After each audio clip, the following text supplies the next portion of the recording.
Selamat pagi teman-teman. Apa kabar kalian hari ini? Teacher Nova dan Teacher Tia berharap kalian dalam keadaan sehat dan tetap semangat ya. Sebelum kita mulai belajar hari ini, kita akan berdoa terlebih dahulu. Berdoa dimulai. Berdoa selesai.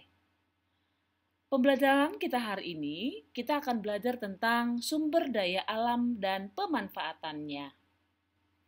Kalian tahu apa itu sumber daya alam? Ya, sumber daya alam adalah segala sesuatu yang ada di alam dan dapat dimanfaatkan untuk memenuhi kebutuhan manusia. Selanjutnya, berdasarkan ketersediaannya, sumber daya alam terbagi atas dua, yaitu yang pertama adalah sumber daya alam yang dapat diperbarui. Sumber daya alam yang dapat diperbarui adalah sumber daya alam yang dapat dihasilkan dan diusahakan kembali keberadaannya jika habis melalui pelestarian. Yang kedua adalah sumber daya alam yang tidak dapat diperbarui, yaitu sumber daya alam yang dapat habis jika digunakan terus-menerus dan jumlahnya terbatas dan tidak dapat dipulihkan, teman-teman.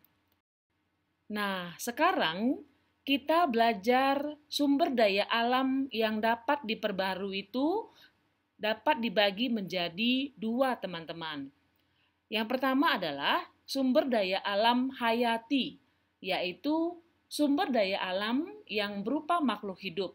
Contohnya hewan dan tumbuhan. Nah, bagaimana usaha yang dapat dilakukan untuk melestarikan sumber daya alam hayati ini? Yang pertama, kita bisa melakukan sistem tebang pilih, reboisasi atau penanaman kembali, membuat penangkaran, hutan lindung, cagar alam, dan suaka marga satwa. Yang kedua adalah sumber daya alam non-hayati, yaitu sumber daya alam yang berupa benda tak hidup. Contohnya tanah, air, udara, dan sinar matahari. Sumber daya alam non-hayati ini juga sering disebut sebagai sumber daya alam kekal. Kenapa? Karena sumber daya alam ini tidak akan habis karena selalu tersedia dan dapat digunakan secara terus-menerus. Tetapi ingat teman-teman, kita harus berusaha untuk melestarikannya dengan cara menghemat penggunaan air, melakukan penghijauan, serta tidak membuang limbah ke tanah ataupun ke saluran air. Gitu ya teman-teman ya.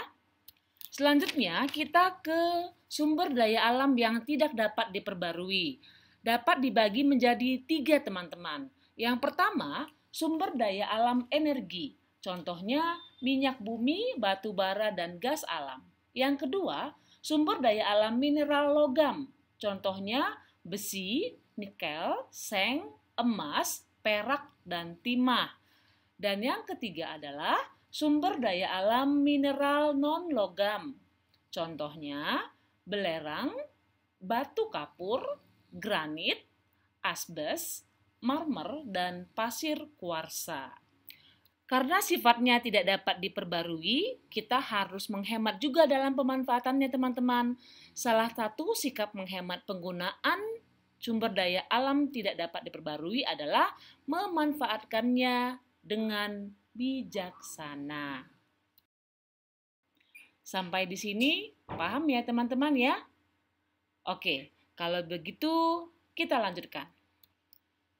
Sekarang kita akan belajar tentang pemanfaatan sumber daya alam.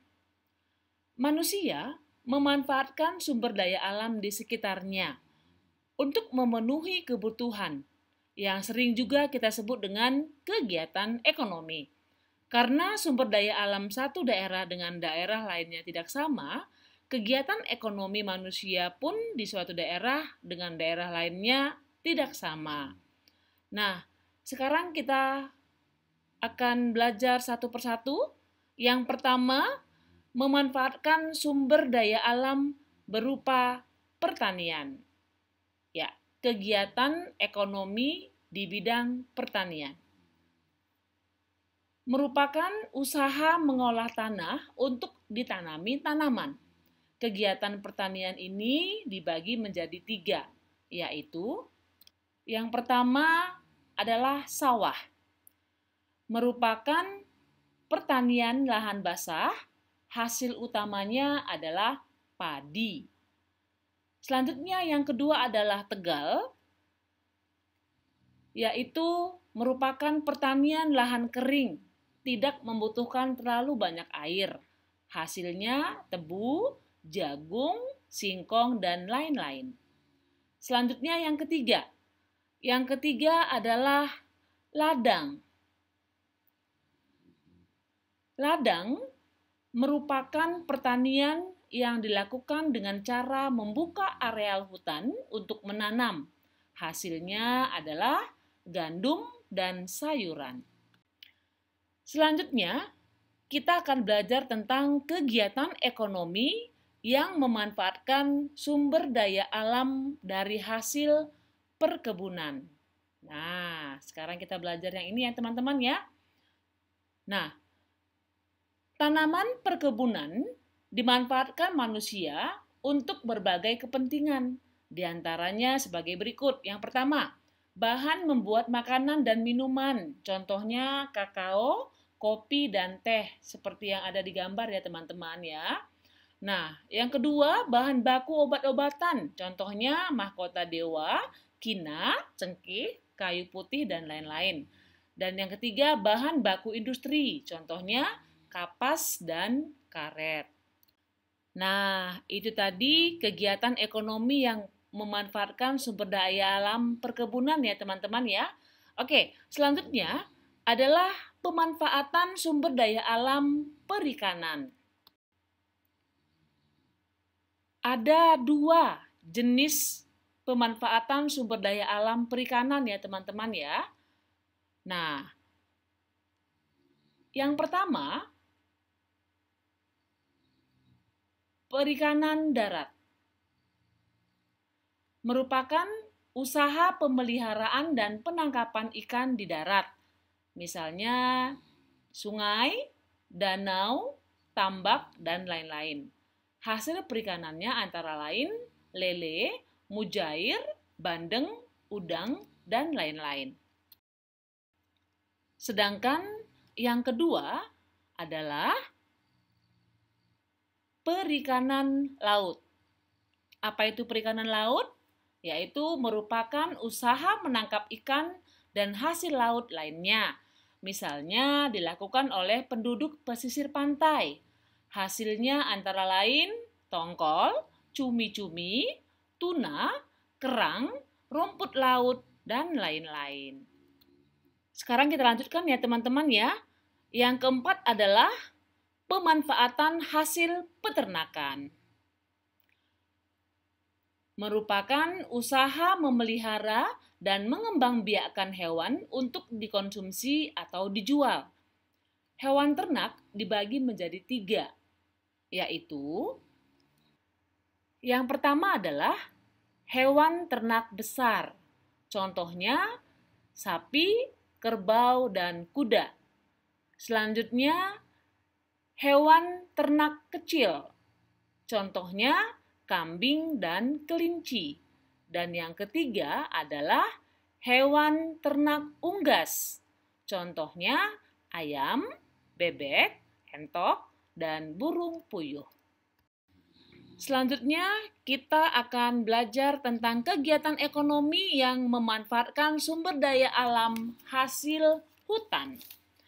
Hutan dimanfaatkan oleh manusia karena menyimpan sumber daya alam yang melimpah berupa yang pertama adalah hasil kayu.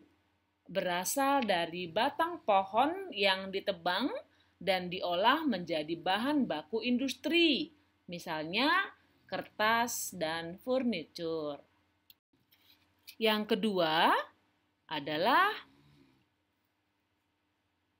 hasil non-kayu. Sumber daya alam non-kayu adalah madu hutan yang diperoleh dari sarang lebah yang ada di pepohonan. Selain itu, hutan juga bisa dijadikan sebagai objek wisata yang dimanfaatkan untuk lahan konservasi, wisata alam, dan sarana pendidikan tentang lingkungan. Sampai di sini, paham ya teman-teman?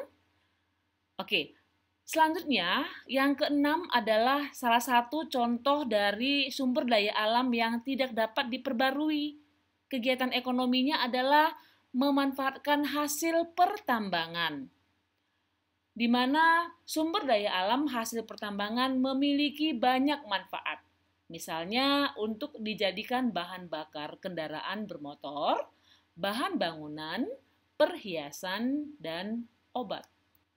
Tetapi ingat ya teman-teman, seperti yang tadi teacher sebutkan bahwa pertambangan ini adalah contoh sumber daya alam yang tidak dapat diperbarui. Hasil tambang adalah sumber daya alam yang tidak bisa diperbarui. Maka dari itu, mari berhemat dalam penggunaannya. Sekian teman-teman pelajaran kita hari ini. Kalian boleh lihat video ini berulang-ulang ya, supaya kalian lebih paham. Nah, setelah ini kita akan Zoom bersama. Kita akan tanya jawab supaya lebih paham, lebih mengerti, dan bersama-sama nanti kita menjawab pertanyaan yang ada di buku paket 4B halaman 20. Oke? Sampai jumpa. Salam sehat dan tetap semangat!